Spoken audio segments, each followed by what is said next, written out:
మన ప్రభువైన యేసుక్రీస్తు నామములో కూడి వచ్చిన ప్రతి ఒక్కరికి వందనాలు తెలుపుకుంటూ దేవుని యొక్క సన్నిధిలో ఈ దినమున దేవుడు మనతో మాట్లాడుతున్న మాటలను శ్రద్ధగా ఆలకిద్దామండి.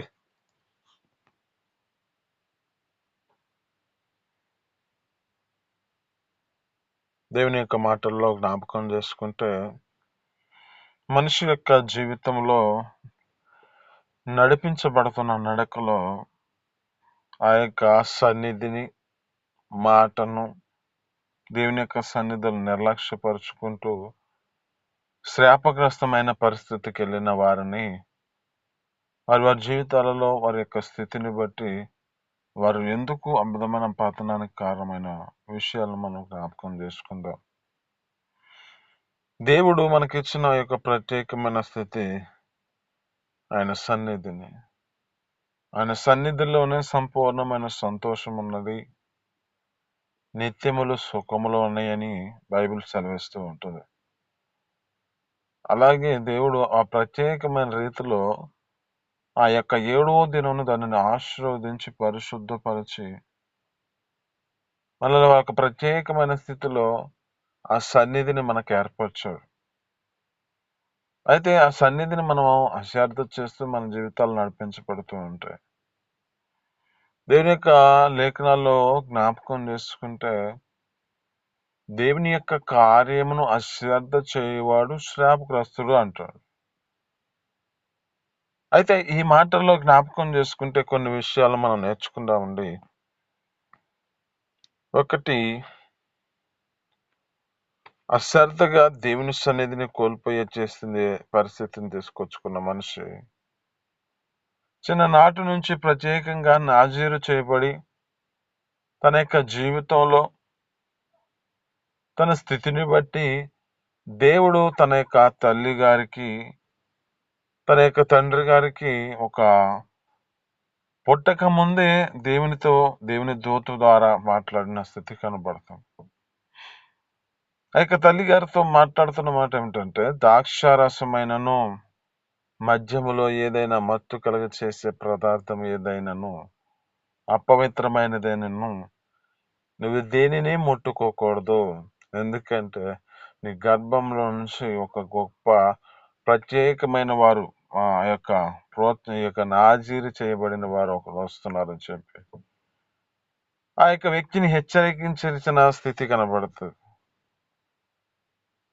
ఈ యొక్క వ్యక్తి పెరిగిన తర్వాత తన జీవితంలో నడిపించబడుతున్న స్థితిని బట్టి గొప్పగానే తన జీవితాన్ని దేవుడు ఒక ఉన్నతమైన స్థితిలో నిలబెట్టాడు.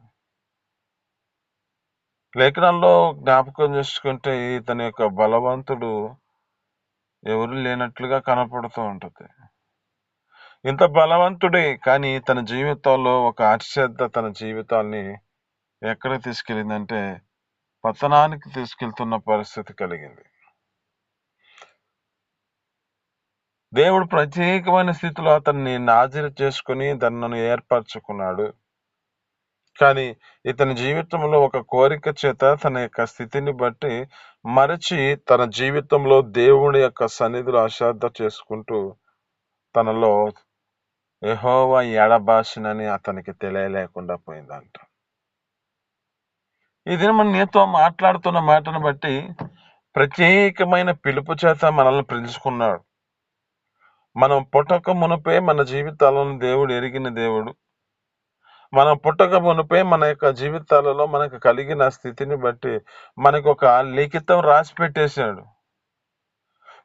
అయితే దీనిలో మన జీవితాలు ఏం చేపడుతున్నాయంటే మనిషి యొక్క జీవితంలో తన యొక్క సొంత ఆలోచనలతో నడిపించబడుతూ దేవుడిచ్చిన మాటను పక్కన పెట్టేసుకొని ఇప్పుడు దేవుని యొక్క మాటను తొణికిరిస్తూ నడిపించబడుతున్న దాన్ని బట్టి ఆ దేవుడు విడిచిపెట్టింది గ్రహించలేని పరిస్థితుల్లో నడిపించబడుతూ ఉన్నారు కొంతమంది.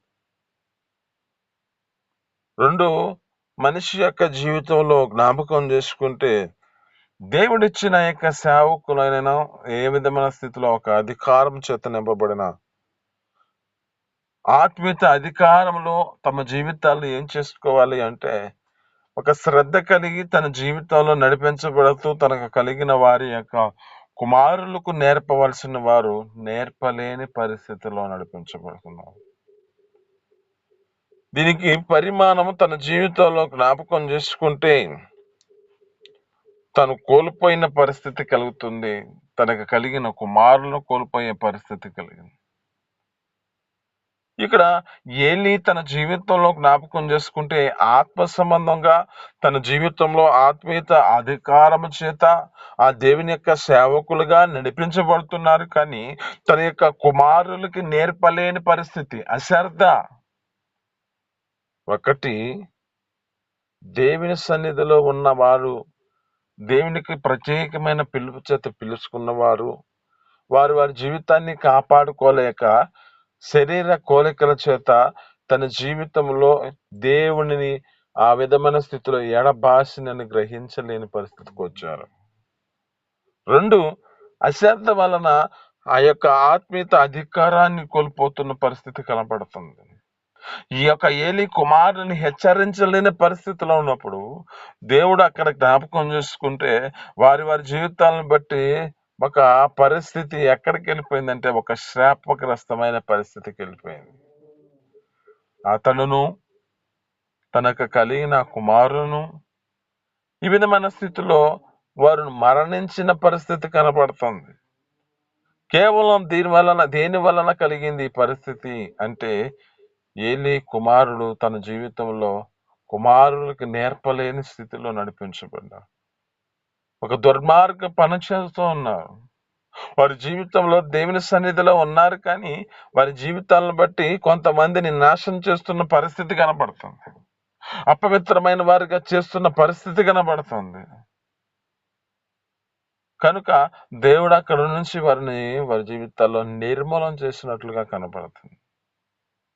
ఇదే నీతో మాట్లాడుతున్న మాటలను బట్టి నువ్వు నేర్పవలసిన స్థితిలో, నువ్వు నడిపించబడుతున్న స్థితిలో ఒక ఆత్మీయత అధికారములో నీ జీవితంలో నడిపించబడుతున్న స్థితి ఉంది.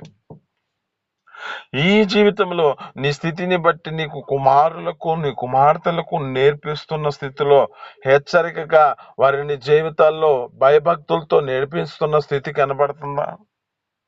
లేని పరిస్థితుల్లో ఉన్నావు. ఆ దేవుని యొక్క మార్గమును వారికి బోధిస్తూ నడిపించబడుతూ ఆ పరిశుద్ధమైన మార్గములు వారిని ఒక నిత్యమైన స్థితిని బట్టి అనేక మందికి ఒక మాదిరికరమైన స్థితిలోనికి తీసుకొచ్చే జీవితాన్ని కలిగి ఉన్నావా? లేక వారిని నీవు పట్టించుకోలేని పరిస్థితిలో ఉన్నావా? దేవుడు నీతో మాట్లాడుతున్నాడు. ఏదైనా మనం ఏలీ కుమారుల యొక్క జీవితాల్లో ఆయన ఆ హెచ్చరిక చేయలేని పరిస్థితి చేశాడులే, కానీ అక్కడ అంటున్న మాటలు జ్ఞాపకం చేసుకుంటే యెహోవా వారిని చంపదలిచి ఉండెను కనుక వారు ఆయన మాట వినకపోయిరి అంట. ఎందుకు ఈ పరిస్థితి అంటే వారి వారి జీవితాలను బట్టి అలా నడిపించబడ్డారు కనుక దేవుడు క్షమించలేని పాపం చేసి వారి జీవితాలు అలాంటి స్థితిలో ఉన్నారు కనుకనే ఇక ఏమాత్రం వారికి క్షమాపణ లేని పరిస్థితి. నీతో మాట్లాడుతున్న మాటలు బట్టి నువ్వు నేర్పించవలసిన నేర్పులో లేకపోతే మనిషి జీవితం మన యొక్క స్థితిని బట్టి మనకు కలిగిన వారి యొక్క జీవితాల్లో పతనానికి వెళ్ళే పరిస్థితి కలుగుతుంది. కనుక నీవు నేర్చుకున్న నేర్పు వారికి నేర్పించవలసిన బాధ్యత నీకున్నది. ఆమేన్, హల్లెలూయా. అలాంటి స్థితిలోనికి మనము రావాలి. అలాంటి స్థితిలో మన జీవితాలను నడిపించుకోవాలి. కనుక మన జీవితాలను అలాంటి స్థితిలోకి అప్పగించుకోవాలి. 3, దేవుని యొక్క వాగ్దానాన్ని మనం అశ్రద్ధ చేయకూడదు. దేవుని యొక్క వాగ్దానాన్ని మనం అశ్రద్ధ చేశామంటే మనకిచ్చే ఆశీర్వాదాన్ని కోల్పోతాము. మనకు తెలిసిన ఒక వ్యక్తి తండ్రి ఇసాక్ గారు ఏమంటాడంటే తనకు ముందు దృష్టి కలిగి తన పెద్ద కుమారుడైన ఏశావును పిలుస్తూ ఉన్నాడు. పిలిచి, నాయన నేను మరణిస్తాను ఎప్పుడు తెలియదు, కానీ నా మరణం ఎప్పుడు వస్తుందో తెలియదు, కానీ నాకు సమీపంగా ఉన్నట్లుగా నాకు అనిపిస్తుంది. కనుక నీ వెళ్ళి అరణ్యంలోనికి వెళ్ళి నీవు వేటాడి నాకు ఒక భోజనం సిద్ధపరచు అని చెప్పి అంటుంటే ఇతడు వెళ్ళాడు, కానీ తన జీవితంలో త్వరగా రావాల్సిన వాడు రాలా. అతని యొక్క జీవితంలో అశ్రద్ధగా నడిపించబడుతున్న స్థితి కనబడుతుంది. లేఖనాలు చదువుతూ ఉంటాయి, ఒక్క పూట కూటి కొరకు తన జ్యేష్ఠత్వపు హక్కుని అమ్మివేసిన ఏశావు అంటే భ్రష్టుడైనను వ్యభిచారినైనము ఉండునేమో అని జాగ్రత్తగా చూసుకోండి అంటున్నాడు. అంటే ఇప్పుడు ఇతడు ఎక్కడున్నాడు? తన జీవితంలో భ్రష్టత్వంలో నడిపించబడుతూ ఒక వ్యభిచారిగా తిరుగుతున్న పరిస్థితిలో ఉన్నాడు. ఆ తండ్రి ఏం చేయాలని ఆశపడ్డాడు? తన తండ్రి గొప్పగా ఆశీర్వదించాలని ఆశపడుతున్నాడు. ఇక్కడ మన జీవితాల్లో కూడా దేవుని సన్నిధికి నడిపించబడుతున్న మన స్థితిని బట్టి దేవుడు మనకిచ్చిన ఒక వాగ్దానం ఉంది. నీవు నా పట్ల నడువు, నీ జీవితంలో నేను ఒక వాగ్దానం ఇస్తున్నాను. ఆ వాగ్దానం ప్రకారంగా నువ్వు అనుసరించి నడిపించబడగలిగితే నీ జీవితంలో గొప్ప ఆశీర్వాదం ఉంది. కనుక దాని ప్రకారం నడవడమని దేవుడు మనల్ని ప్రత్యేకమైన పిలుపు చేత పిలుచుకుంటూ ఉన్నాడు. మరి ఈ పిలుపుని బట్టి నీ జీవితంలో నడిపించబడలేని పరిస్థితిలో లోక సంబంధమైన వారితో నువ్వు స్నావాసం చేస్తూ నడిపించబడుతున్న పరిస్థితిలో ఉండవచ్చు. ఇది నీతో మాట్లాడుతున్న మాటను బట్టి వాగ్దానం కొరకు కనిపెట్టు, అశ్రద్ధ చేయకు, దేవుని యొక్క మాటకు విధేయతను చూపించు. దేవుడు నీ పట్ల గొప్ప ఆశీర్వాదాన్ని అనుగ్రహించాలని ఆశపడుతున్నాడు. ఇక్కడ ఏసేవ తన జీవితంలో జ్ఞాపకం చేసుకుంటే అశ్రద్ధ చేత తన జీవితంలో త్వరగా రాలేని పరిస్థితి. ఎందుకు అంటే లోకములో తన జీవితం లోకానుసారమైన స్నేహంతో నింపబడ్డాడు. ఆ లోకానుసారమైన స్నేహంతో నింపబడి తన జీవితంలో తండ్రి చెప్పిన వాగ్దానాన్ని నెరవేర్చలేని పరిస్థితి. దినమ నీతో మాట్లాడుతున్న మాటను బట్టి మరి నీకు తండ్రి చేసిన వాగ్దానాల పట్ల నువ్వు నిర్లక్ష్యపరుచుకుంటున్నావేమో. తండ్రి చేసిన వాగ్దానాన్ని నువ్వు నీ జీవితంలో ఆ యొక్క వాగ్దానాన్ని పట్టుకొని ముందుకు కొనసాగించలేని పరిస్థితిలో అశ్రద్ధతతో నడిపించబడుతున్నామా? ఇలా నడిపించబడతాం, ఇప్పుడు ఎక్కడ నడిపించబడతాం అన్ని జీవితాన్ని వాగ్దానాన్ని నిర్లక్ష్యపరుచుకుంటున్నావేమో. ఇది నీతో మాట్లాడుతున్న మాటను బట్టి వాగ్దానానికి నీ జీవితాన్ని అప్పగించుకో. దేవుడు గొప్ప ఆశీర్వాదాన్ని నీకు ఇస్తాడు. ఏశావు జీవితంలో అక్కడ అంటది, ఏశావు ఆ తరువాత ఆశీర్వాదం పొందకోరి దాని కోసరము శ్రద్ధగా కన్నీళ్లు విడుచుతూ శ్రద్ధగా ఎతికినను అతనికి దొరకలేదు అని విసర్జింపబడిన మీరు ఎరుగుదు కదా అంటాడు. చూడండి, ఎందుకు విసర్జించబడ్డాడు? ఎందుకు ఈ విధమైన స్థితికి వచ్చాడు అంటే తన జీవితంలో అశ్రద్ధ. ఇది నీతో మాట్లాడుతున్న మాటలను బట్టి ఒక వ్యక్తి తన జీవితంలో దేవుడు విడిచిపెట్టేశాడని గ్రహించలేని పరిస్థితి వచ్చింది. ఇంకొక వ్యక్తి తనకున్న ఆత్మీయత అధికారాన్ని కోల్పోయిన పరిస్థితి వచ్చింది. ఇంకొక వ్యక్తి తనకిచ్చిన వాగ్దానాన్ని తన జీవితంలో ఇచ్చిన ఆశీర్వాదాలన్నీ విడిచిపెట్టుకున్న పరిస్థితి కలిగింది. నాలుగవదిగా దేవుని మన జీవితాల్లో మనకిచ్చిన స్థితిని బట్టి మన పట్ల మనకిచ్చిన ఒక ఆజ్ఞ ఉంటుంది. ఒక ఆజ్ఞ అనుసారంగా మన జీవితాలు నడిపించబడుతూ దేవుని సన్నిధిలో మనం ఆ విధమైన స్థితిలో కొనసాగించబడవలసిన మనం ఆ దేవుని సన్నిధిలో నిర్లక్ష్యపరుచుకుంటున్నామేమో. అంటే ఆయన మన జీవితాల్లో ఒక ఆజ్ఞ ఇస్తూ ఉన్నాడు. ఆజ్ఞ అనుసరించినట్లుగా మనకిచ్చిన మాటను మనం నెరవేర్చగలిగే స్థితిలోనికి రావాలి. కానీ కొంతవరకు చేసి అంటే భక్తి, ఈ భక్తిలో కొంతవరకు చేసి కొంత అటు కొంత ఇటు జ్ఞాపకం చేసుకుంటే యాకోబు రాసిన పత్రికలో అంటాడు, రెండు మనసులు కలిగిన వాడికంట మనసు కలిగిన వాడికంట ప్రభు వలన తనకి ఏమైనా దొరికిందని తలంచుకొనరాదు అంటాడు.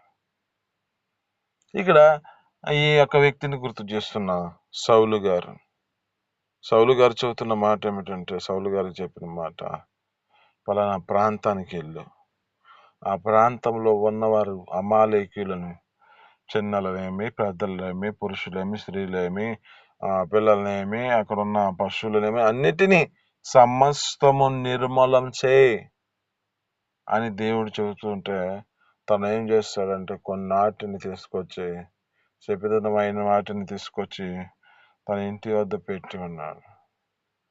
అప్పుడు సమూయేలు ప్రవక్త తనతో మాట్లాడుతూ ఉన్నాడు. సేవకు సౌలు గారితో మాట్లాడుతున్నాడు. దేవుడు నీకు ఒక మాట చెప్పాడు, నువ్వు ఆ మాట ప్రకారం చేసావా అంటే చేశానయ్యా అంటున్నాడు. మరేంది, రంకెలు వినపడుతున్నాయి, అరుపులు వినపడుతున్నాయి అంటున్నాడు. అప్పుడు అక్కడ జ్ఞాపకం చేసుకుంటే, అయ్యా ఇవి దేవునికి అర్పించడానికే తీసుకొచ్చానయ్యా అంటున్నాడు. దేవుడు నీకేం చెప్పాడు? సమస్తం నిర్మూలన చేయమని చెప్పాడు కదా. సమస్తం నీ జీవితంలో ఈ ఆజ్ఞను అనుసరించి నడిపించబడమన్నాడు కదా. ఇద్దరం నీతో మాట్లాడుతున్న మాట, దేవుడు నీకు చెప్పిన ఆజ్ఞలన్నిటినీ అనుసరించగలుగుతున్నావా? ఆ 10 ఆజ్ఞలను నీ జీవితంలో అనుసరించి నడిపించబడుతున్న స్థితిలో ఉన్నావా? లేక ఏదో కొంత ఒక 5ను లేక నీ జీవితంలో కొన్ని వాటిని అనుసరించి నడిపించబడుతున్నావా? జ్ఞాపకం చేసుకుంటే లేఖనాలు చెబుతూ ఉన్నాయి, ఒకడు 9 ఆజ్ఞలను గైకొని 10వ ఆజ్ఞను తన జీవితంలో అనుసరించి నడవకపోయిన ఎడల వాడికి ఏం ప్రయోజనం అంటున్నాడు. అంటే మన జీవితాల్లో ఇచ్చిన ఆజ్ఞలన్నింటినీ అనుసరించగలిగి నడిపించబడితేనే దేవుడు ఒక గొప్ప అద్భుత రీతిగా మన జీవితాల్లో మేలుకరమైన స్థితిని కలగజేస్తాడు. ఇప్పుడు తన జీవితంలో ఏమైపోయింది? అతడు చేసిన అశ్రద్ధ శాపానికి మరియు తీర్పుకు కారణమైపోయింది. ఒక తీర్పు వచ్చే పరిస్థితి వచ్చింది. ఈ పరిస్థితిని బట్టి తన జీవితంలో జ్ఞాపకం చేసుకుంటే తనకున్న రాజ్యాన్ని కోల్పోయాడు. తనకున్న స్థితిని బట్టి తనలో ఒక దురాత్మ చేర్చబడింది. తన జీవితాన్ని జ్ఞాపకం చేసుకుంటే తోటి మనిషిని ప్రేమించలేని మనసు చేత నడిపించబడుతూ, ఎప్పుడు దొరికితే దావీదుని ఎప్పుడు చంపాలన్న ఆలోచన చేత నడిపించబడుతున్నవాడు ఈ యొక్క సౌలుగా. ఇద్దరు నీతో మాట్లాడుతున్న మాటలు బట్టి నువ్వు దేవుని సన్నిధికి వచ్చినప్పుడు నీ యొక్క జీవితంలో ఆయనకి చెప్పిన మాట ప్రకారం జీవించగలుగుతున్నావా? ఆయన చెప్పిన ఆజ్ఞలు అనుసరించి నడిపించబడుతున్న స్థితి ఉన్నదా? లేదు కొంతవరకు దాచుకుని కొంతవరకు నడిపించబడతానని చెప్పే స్థితిలో ఉన్నావా? దేవుడు నీకు ఇచ్చిన స్థితిని బట్టి సంపూర్తిగా ఆ విషయంలో నీ జీవితంలో కలిగి ఉన్నావా? లేక ఏదో కొంతవరకు నీ జీవితంలో నడిపించబడుతున్న స్థితి ఉన్నదా? లోతు గారిని మనం జ్ఞాపకం చేసుకుంటే చూడడానికి మంచిగా తన జీవితంలో నడిపించబడుతున్న స్థితి ఉంది. దేవుడు తనతో మాట్లాడుతున్నాడు, ఈ పట్టణాన్ని విడిచిపెట్టేసి వెనక తిరగాకు, వెళ్ళిపో, ముందుకు వెళ్ళిపో, నేను చెబుతున్న మార్గానికి వెళ్ళు, నువ్వు ప్రాంతంలోకి వెళ్ళు, అప్పుడు నీ జీవితంలో సురక్షితంగా ఉంటావని చెప్పి చెబుతున్నప్పుడు అతడు ప్రయాణం చేస్తున్నాడు. కానీ తన భార్య అక్కడ ఆగిపోయి వెనక తిరిగి తన జీవితంలో ఉపస్తంభంగా మార్చబడింది. ఇతను కూడా భయపడి ఏం చెబుతున్నాడు అంటే, అయ్యా నేను అంత దూరం పోనయ్యా, ఇక్కడ పోతాను. చూడండి, అంటే ఆయన చెప్పిన మాట ప్రకారం నడిపించబడుతున్నాను అనుకుంటున్నాడు, కానీ తన జీవితంలో ఎక్కడికి వెళ్ళిందంటే తన స్థితిని బట్టి తునీకరించిన పరిస్థితితో దేవుని మాటను దినకరించి తన జీవితాన్ని నడిపించబడ్డాడు. సగం మాట్లాడు, సగం తన జీవితంలో తన సొంత ఆలోచన. నీతో మాట్లాడుతున్న మాటలు బట్టి అతని జీవితంలో కలిగిన పరిమాణం ఏమిటంటే, తనకు కలిగిన పరిస్థితి ఏమిటంటే, తన జీవితంలో తన కుమార్తెల యొక్క స్థితిని బట్టి వారి జీవితాల్లో పాపం చేసిన పరిస్థితి కనబడుతుంది. నీతో మాట్లాడుతున్న మాటలు బట్టి నీ జీవితంలో ఏటి విషయాలు అశ్రద్ధగా ఉన్నావో జ్ఞాపకం చేసుకో. ఈ మాటలు మీ నికుడులో దీవించును కాక. మిగతా ఇప్పుడు మనం చెప్పుకుందాం.